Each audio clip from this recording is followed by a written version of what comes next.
Bonjour à tous et toutes et bienvenue.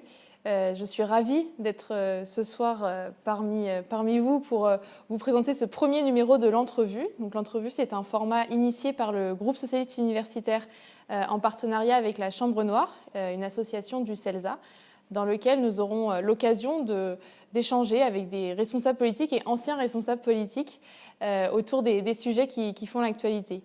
Je m'appelle Maïwen et avec Amael, nous sommes directeurs du pôle éducation au sein du GSU. Bonsoir Amael. Bonsoir.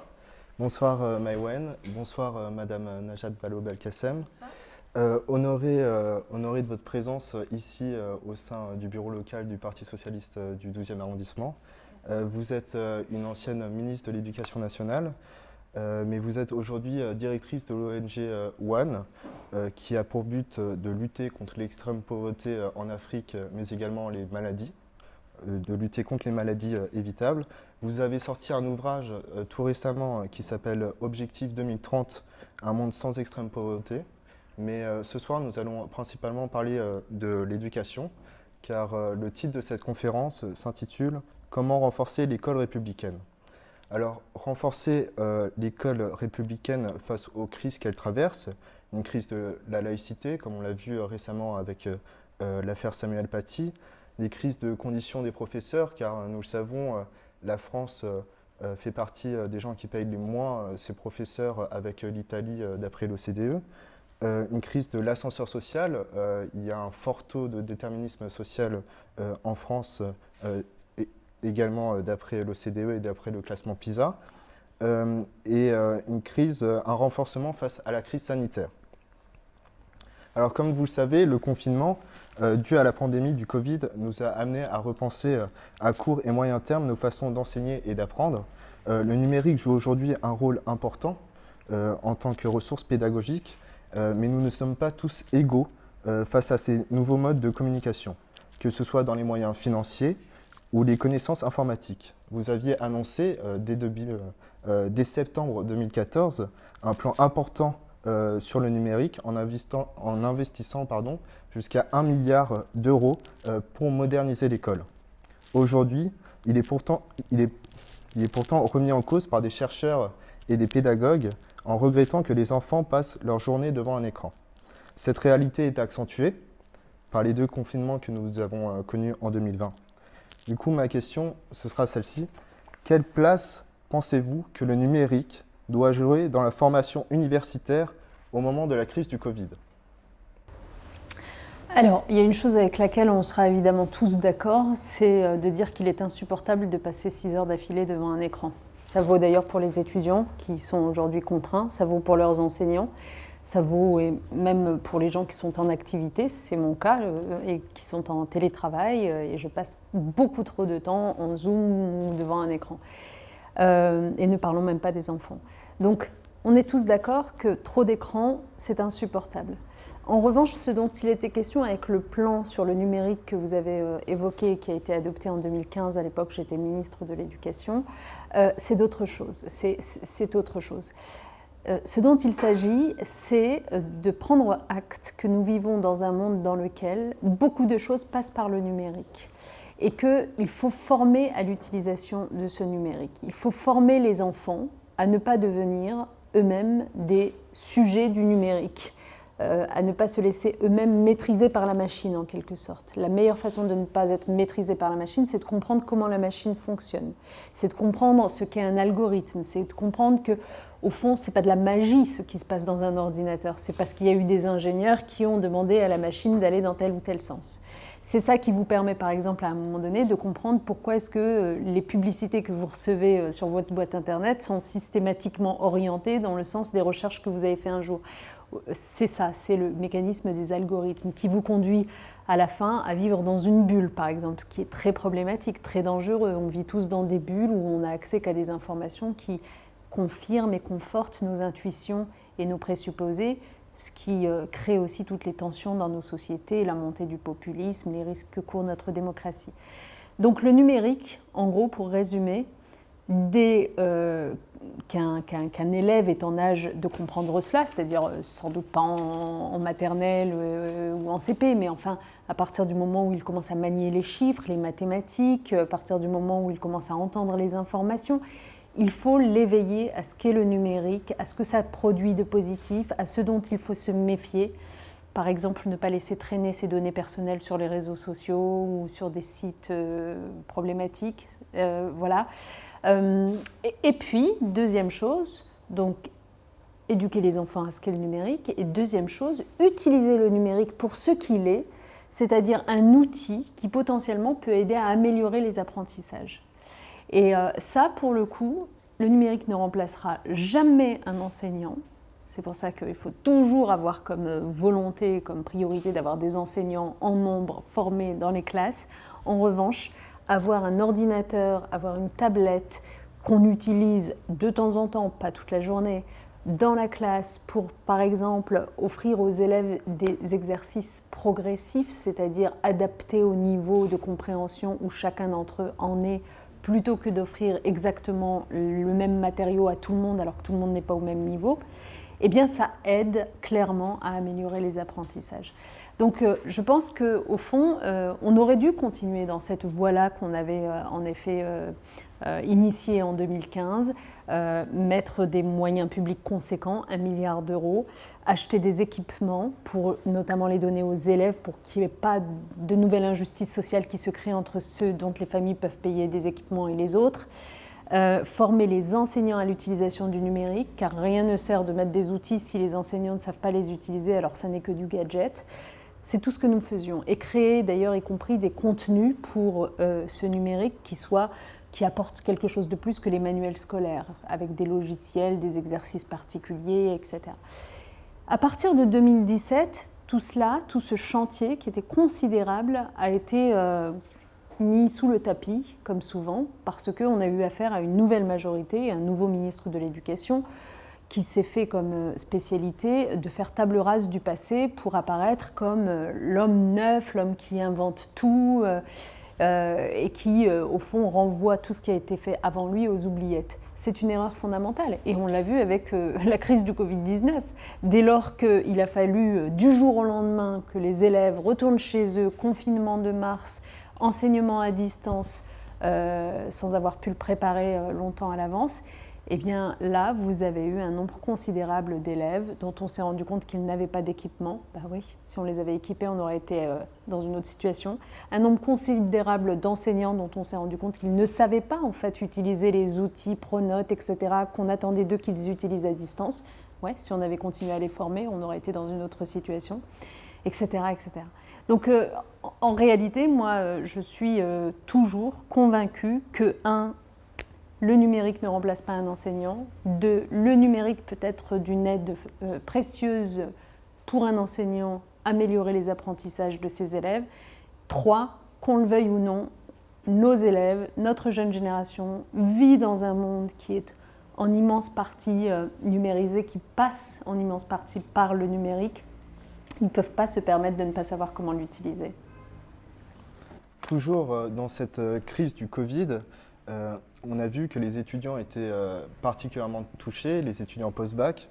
On sait qu'il y a 40% des étudiants salariés qui ont été touchés par cette crise.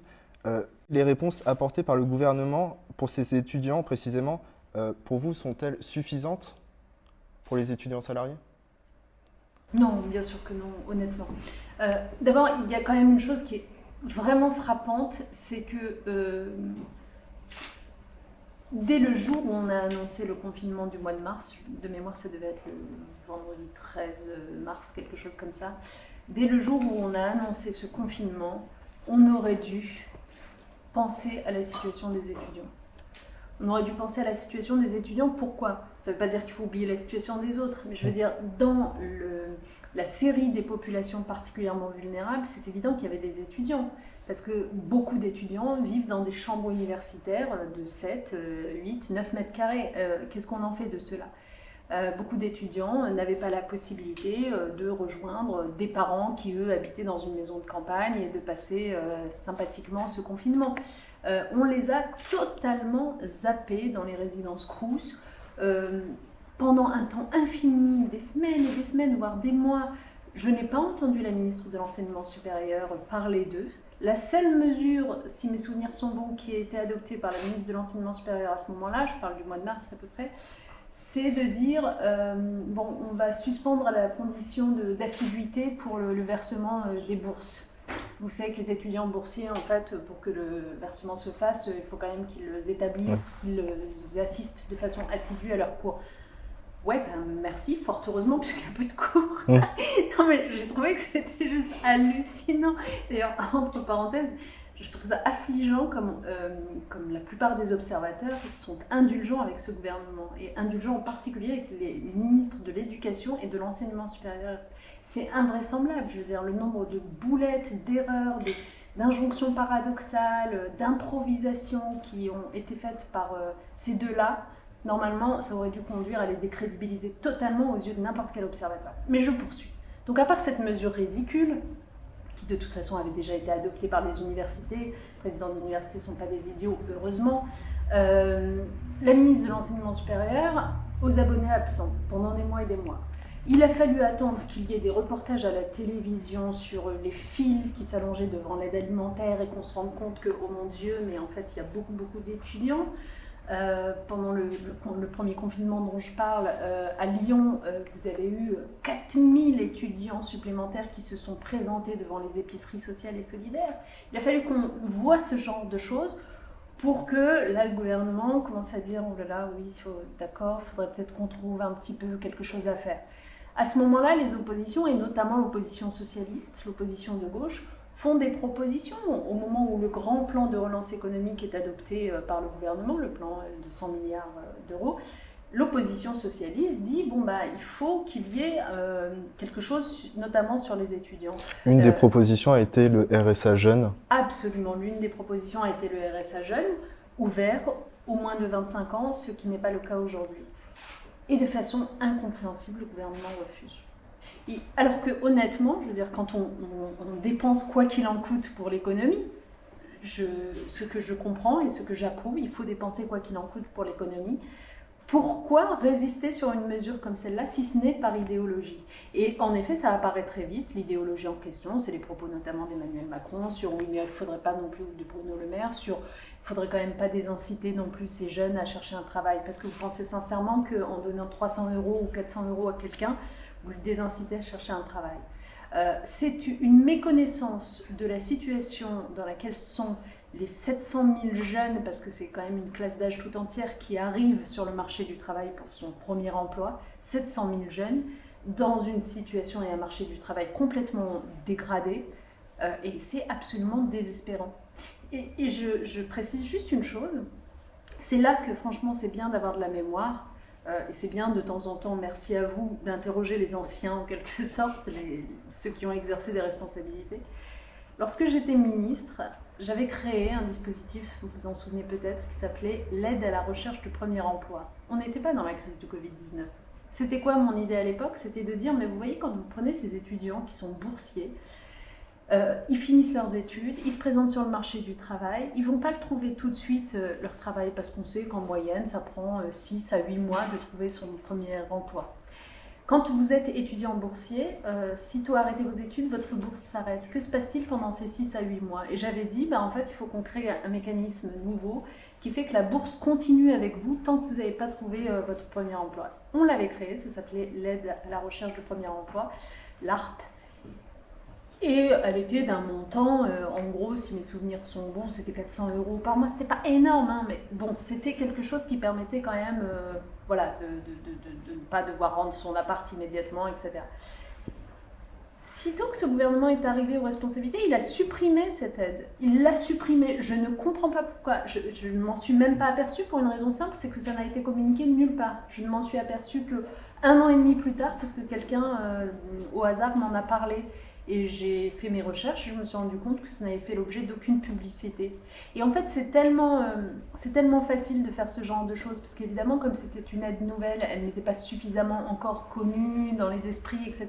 Donc finalement, ça a été facile pour le gouvernement de la supprimer sans faire de bruit, sans faire de vagues, mais c'était tellement pas à la hauteur. Et du coup, quand la crise du Covid-19 a éclaté, là encore, un peu comme avec le numérique, on se dit, mais si l'ARP avait continué à exister, cette allocation, si elle avait continué à exister, eh bien, ces 700 000 jeunes qui se retrouvent face à un marché du travail considérablement dégradé, ils auraient eu cette allocation qui les accompagnait mois après mois.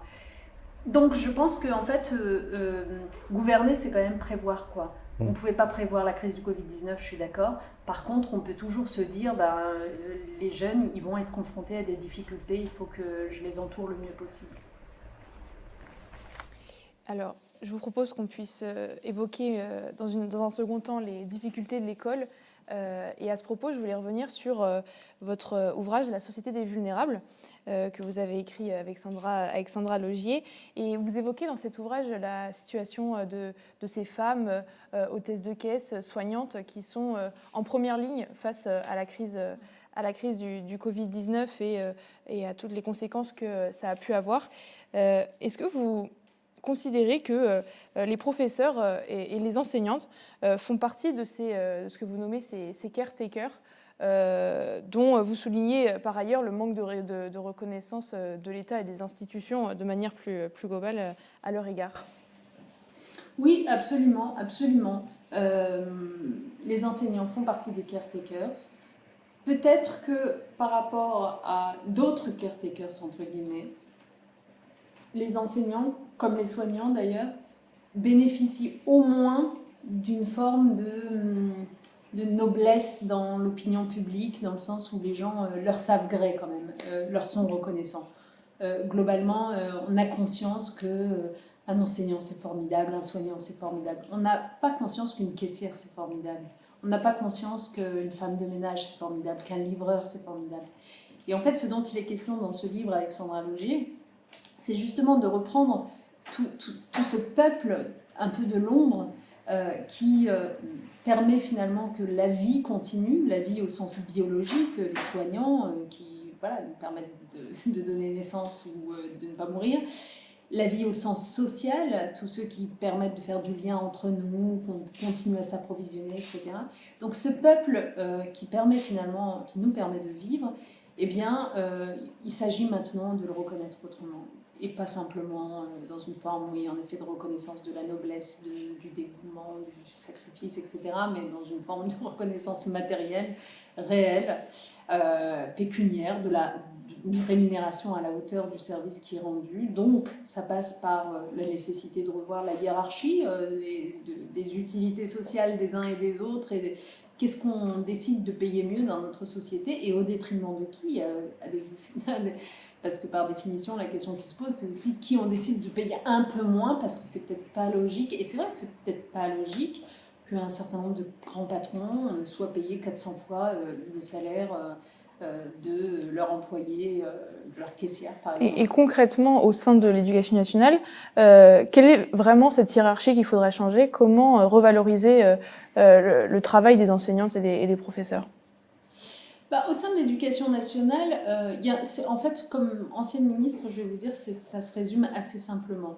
Je pense que nous sommes tous d'accord pour dire, notamment comparé à certains pays autour de nous, les enseignants en France ne sont pas suffisamment payés, il faut les payer davantage. Moi, la première. D'ailleurs, quand j'étais ministre, il y a un certain nombre de progrès qui ont été accomplis en la matière, et je pense notamment à une prime qui s'appelle l'ISAE, dont j'ai fait bénéficier les enseignants du primaire qui n'en bénéficiaient pas, contrairement aux enseignants du secondaire, et qui a amélioré quand même leur rémunération. Mais je ne peux pas dire que c'était suffisant, et honnêtement, c'est évidemment un ouvrage à remettre sur le métier. Mais pourquoi est-ce que c'est si difficile? Parce que, compte tenu du nombre d'enseignants que vous avez, dès lors que vous faites un bouger, comme on dit, dès lors que vous décidez cette augmentation, ce sont des sommes extrêmement importantes. Pour 1 million de professeurs, évidemment, très vite, ça se chiffre assez haut. Donc, ce que ça signifie, c'est sûrement pas qu'il ne faut pas le faire, c'est qu'il faut en faire une priorité politique. Il faut que ce soit un projet annoncé aux Français. Enfin, voilà, il faut que ce soit un projet d'élection présidentielle en réalité.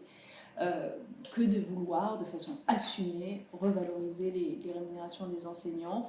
dire combien ça coûte, que tout le monde comprenne bien. Je pense quand même que le confinement, le premier notamment où les élèves étaient hors des établissements scolaires et les parents s'en occupaient, a permis à beaucoup de gens de se rendre compte à quel point c'était un métier difficile et à quel point il faudrait un peu revaloriser tout ça. Donc il est possible que le temps soit venu, peut-être pour la prochaine élection présidentielle, de dire tout ça clairement, de chiffrer les choses et que finalement on ait un accord collectif, ou en tout cas de la majorité qui élira le président ou la présidente, pour aller dans ce sens et que ça ne prenne personne par surprise que de voir le montant que ça représente. Merci. Sur le fond maintenant, au sein de l'école, je voulais évoquer avec vous la question des apprentissages, notamment les valeurs républicaines. On a pu voir dans l'actualité que ça faisait défaut au sein des écoles. Et vous avez dit à propos de la laïcité qu'elle avait besoin de s'imposer, mais surtout d'être comprise. Et je voulais savoir comment est-ce qu'on donnait les moyens aux professeurs, mais à l'ensemble du personnel finalement de l'éducation nationale, de transmettre encore aujourd'hui ces valeurs républicaines. Est-ce qu'il y a défaut aujourd'hui de cet apprentissage au sein de l'école ? Au fond, la véritable difficulté pour les enseignants, qui seraient mieux placés d'ailleurs que moi pour vous en parler, mais je peux vous la résumer, c'est qu'on leur demande d'inculquer un certain nombre de grands principes et de grandes valeurs aux élèves dans leur établissement, alors que la société à l'extérieur de l'établissement scolaire non seulement ne fait pas tout pour donner à voir ces valeurs et ces grands principes, mais très souvent les viole finalement, les trahit. Et c'est ça le problème, c'est que quand vous avez un enseignant qui va s'échiner toute la journée à expliquer à des élèves, comme je le pense profondément, que la laïcité est une valeur positive, qui les protège, etc., et que en même temps les élèves sortent de l'établissement scolaire, allument leur télé et voient à longueur de débat à la télévision la laïcité au fond dévoyée, utilisée par des extrêmes pour s'en prendre à une religion précise, pour exclure les gens qui viennent de cette ou qui appartiennent à cette religion précise. Dans la tête d'un gamin, qu'est-ce qui se passe ? Dans la tête du gamin, eh ben, il se dit mais au fond, on m'a raconté n'importe quoi. Enfin, il est gentil, mon professeur, mais en fait, il est le seul à le penser que la laïcité, c'est une valeur positive, puisque moi, je vois bien ce que j'entends.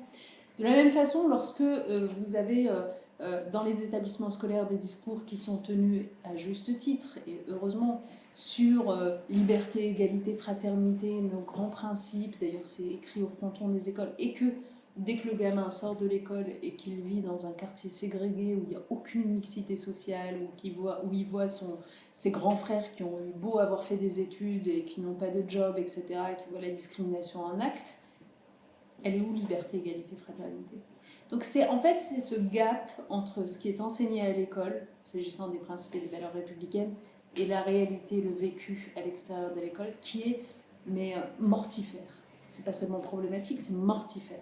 Parce que du coup, ça conduit les élèves en question à ne plus avoir confiance en l'école. Et c'est là que commencent vraiment les problèmes, parce que s'ils n'ont plus confiance en l'école, il y a toujours des autorités concurrentes de l'école, on va dire. Alors certains vont tomber dans une forme de communautarisme, d'autres vont se laisser attirer par des discours extrêmement dangereux. En tout état de cause, ne pas se sentir à leur place, ne pas être heureux, et donc contribuer aussi à des tensions. Donc en fait, aujourd'hui, les enseignants, on attend beaucoup d'eux, on leur demande toujours, mais alors du coup, comment ça se passe ? Est-ce que vous faites ce qu'il faut faire, etc. Mais ça suffit, quoi. Les enseignants, globalement, ils font le boulot. Ils le font, y compris quand, malheureusement, pendant des années, on ne leur a pas donné les moyens de le faire. Parce qu'on oublie tout, on n'a aucune mémoire. Enfin, quand même, avant 2012, il y avait 80 000 postes d'enseignants qui ont été supprimés dans les écoles. Concrètement, ça veut dire moins de moyens humains. Ça veut dire un appauvrissement du tissu des adultes au service des élèves pour leur expliquer tout ça. Avant 2012, on avait des discours politiques qui étaient complètement fous. Rappelez-vous Nicolas Sarkozy qui disait non, jamais l'enseignant n'aura la même autorité qu'un curé, etc., etc. Donc, est-ce que c'est pas anti-laïque, ça ? Donc, même dans ces périodes douloureuses, les enseignants ont tenu bon. Donc, il faut arrêter de leur en demander trop.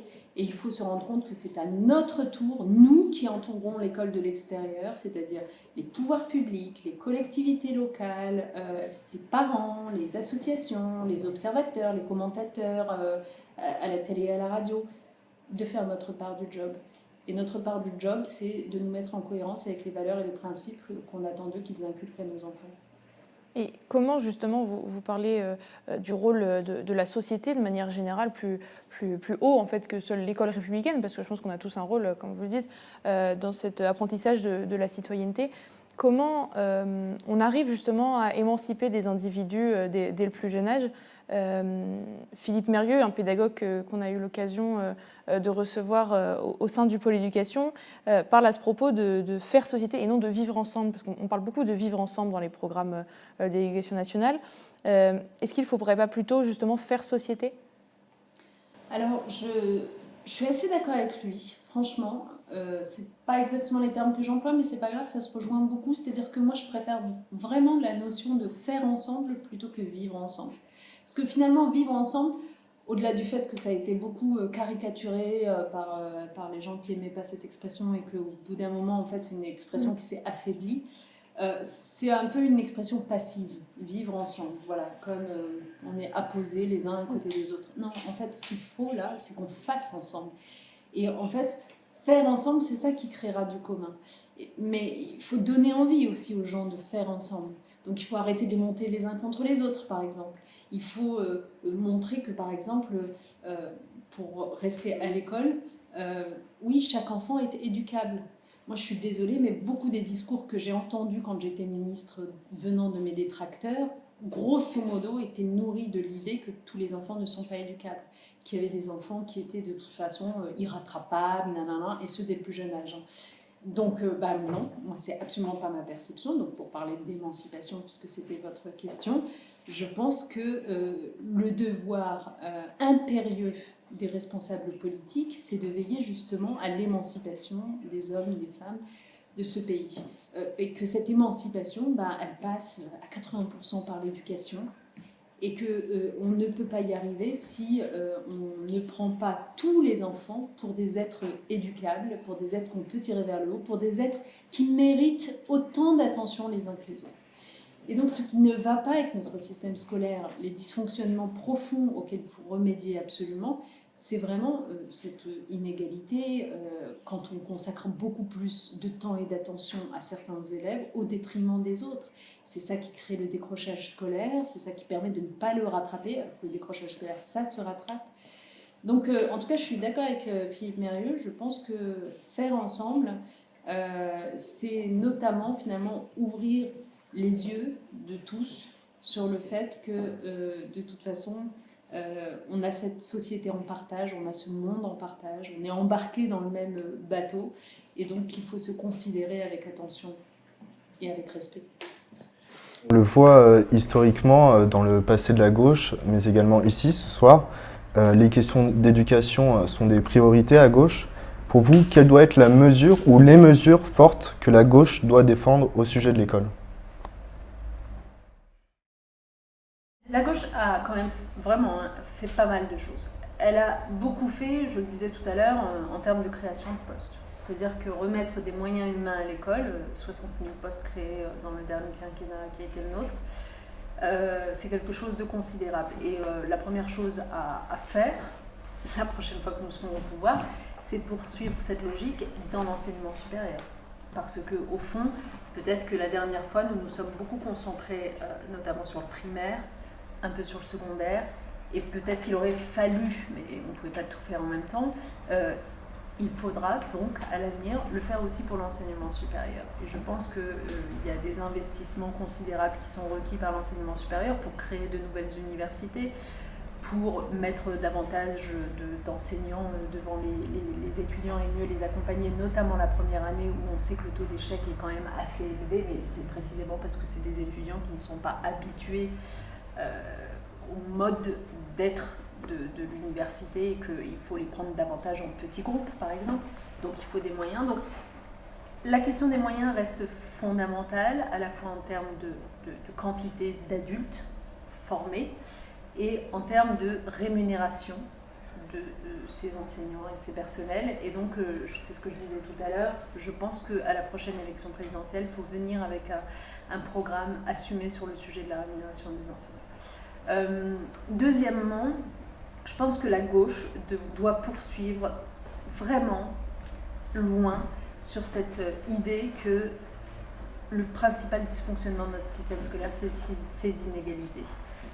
Que ça fasse plaisir ou que ça fasse pas plaisir, qu'il y ait des détracteurs à cela ou pas, c'est la réalité. Je veux dire, reprenez toutes les études de l'OCDE, etc. C'est une évidence. Donc les inégalités, ça se combat en fait de façon assez méthodique et dès le plus jeune âge. Philippe Mérieux proposait un tutorat plus élargi. Vous êtes d'accord avec cette idée ?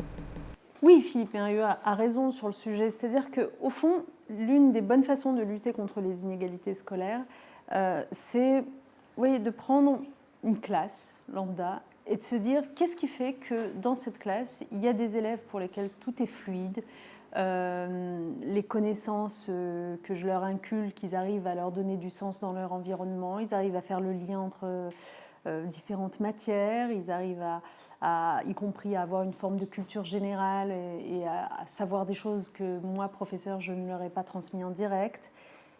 Et qu'est-ce qui fait que pour d'autres élèves, c'est pas du tout le cas, c'est jamais le cas. Et en fait, très rapidement, on se rend compte que, évidemment, c'est l'environnement autour des élèves. L'environnement qui fait que l'élève en question, en plus du cours qu'il a entendu en classe, va aller au musée, va aller au théâtre, va aller à l'étranger l'été, donc pratiquer potentiellement une langue étrangère, etc. Et que d'autres élèves, eux, n'ont pas cette possibilité. Quand on a repéré ces éléments extérieurs qui apportent à la réussite et qui apportent considérablement à la réussite scolaire, en fait, la responsabilité des pouvoirs publics, c'est de les répliquer, de tout faire pour les répliquer pour les autres élèves. Alors, ce ne sera jamais parfait, ce ne sera jamais à 100%, parce qu'évidemment, si pour les autres élèves, la sortie au musée, vous la faites faire par un tuteur, ce n'est pas la même chose que d'aller au musée avec son père ou sa mère, on le sait bien. Mais vous avez fait 80% du chemin, parce que l'élève sera quand même allé au musée. Et donc, le tutorat, en fait, c'est ça. C'est des adultes de bonne volonté qu'on va chercher pour répliquer finalement ce que cet environnement social dont les élèves ne bénéficient pas apporte à leurs camarades. Et quand j'étais ministre, on avait un peu généralisé le mécanisme des cordées de la réussite. À l'époque, peut-être que vous vous en souvenez, on avait appelé ça les parcours d'excellence, qui consistaient justement à avoir des tuteurs. Alors le problème, c'est qu'on avait commencé par les établissements d'éducation prioritaire, d'accord ? Et en fait, plus le temps passe, et plus je crois qu'il ne faut pas rester juste sur les établissements d'éducation prioritaire, parce que tous les élèves en difficulté sociale ne sont pas dans ces zones-là.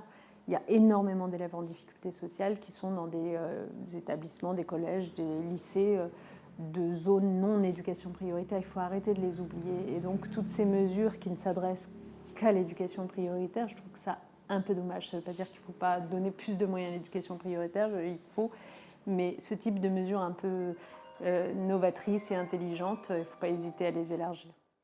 Nous espérons bientôt recevoir Olivier Faron et Thibaut Duchesne, qui sont responsables du CNAM, Conservatoire national des arts et métiers. Est-ce que la gauche, quand elle aborde maintenant les questions de formation, ne doit-elle pas plus s'intéresser à la formation continue qu'à la formation initiale ? Ah, c'est une très très bonne question. Oui, absolument, absolument. Il faut que ça cesse d'être un angle mort, cette histoire de formation continue, parce que on est dans un monde dans lequel personne n'occupera le même emploi tout au long de sa vie active. C'est évident que la reconversion professionnelle va devenir un classique pour chacun d'entre nous. De plus en plus, ça l'est déjà. Et donc la formation continue doit être un sujet qu'il faut prendre en plus avec beaucoup d'enthousiasme, parce que moi je trouve ça génial, cette idée de se dire qu'on peut se reformer, qu'on peut apprendre tout au long de sa vie. C'est un sujet qui pose d'ailleurs plusieurs types de problématiques. La première problématique, c'est du coup, il faut que l'enseignement scolaire, c'est-à-dire dès le plus jeune âge, primaire, collège, lycée, puis enseignement supérieur, apprenne aux individus à apprendre. et à ne pas arrêter d'apprendre tout au long de sa vie. C'est quand même des mécanismes un peu particuliers. C'est-à-dire qu'en gros, par exemple, il faut un peu arrêter avec le bachotage et il faut davantage passer à un apprentissage actif, au développement de la curiosité d'esprit. Voilà, c'est des choses comme ça qui ont une résonance ensuite et une traduction dans les pratiques pédagogiques des professeurs au primaire, au collège, au lycée. Il faut qu'ils apprennent à leurs élèves à apprendre tout au long de leur vie. Voilà.